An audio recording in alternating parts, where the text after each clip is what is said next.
While A League of Their Own was not filmed in Birmingham, two teams of the real-life All-American Girls Professional Baseball League did play here. Very little was known about the game. The papers did at the time cover them, but not in a ton of detail. Here's what we've been able to dig up. This game features the Grand Rapids Chicks and the South Bend Blue Sox. This is an ad in the Birmingham Post from May 1946. Tickets were $1.50 for adults.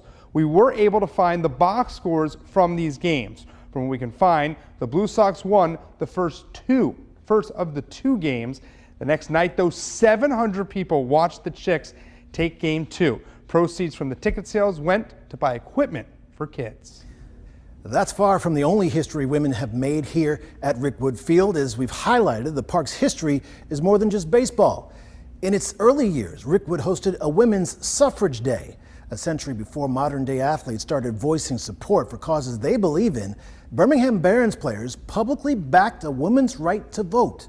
All of this happening 4 years before the 19th Amendment passed in Washington. As WVTM 13's Emma Owen explains, Alabama was close to breaking new ground.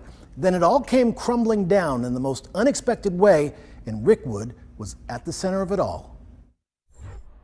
The state of Alabama was ahead of the curve as the calendar turned the corner on the 20th century. In Montgomery in 1901, suffragists lobbied for women's right to vote. 14 years later, State Representative J.W. Green of Dallas County proposed a suffrage bill again.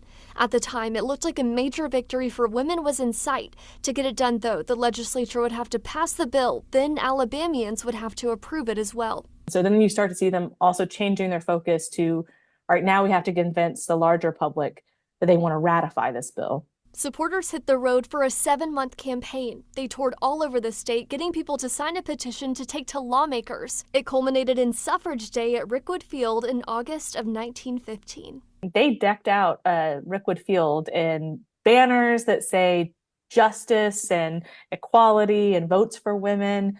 There are yellow banners and flags flying. There's women dressed in all yellow handing out pamphlets. They're playing suffrage songs on the organ. The Barons team also got involved, stepping up to the plate decades before athletes made political statements. The players are wearing Votes for Women sashes, so are the managers. If they're not wearing a sash, a full sash, they're sometimes wearing these yellow belts, and yellow was the color of suffrage. Before the game, an even larger show of support. All women's teams from Birmingham and Bessemer hit the field for a one-inning exhibition. They're kind of showing off, the journalist said, that they're showing that women can play the game like the men do. And so it's kind of, in its own way, kind of showing, look, we can play baseball, we could also vote.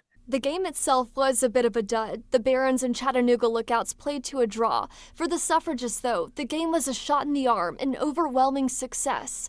But it wouldn't last. A week later, the Alabama House of Representatives voted down the suffrage bill. The man leading the charge against the bill, the very man who proposed it. J.W. Green defending his decision to vote against his own legislation, saying to confer suffrage on women in the South would double the Negro problem by adding to it the more vicious and aggressive element of the race. Trying to pinpoint what happened, no one really fully knows. You know, maybe someone kind of talked to him, convinced him, but he changed his mind so dramatically. Exactly 5 years after the game here at Rickwood, Tennessee became the 36th state to ratify the 19th Amendment, giving women the right to vote.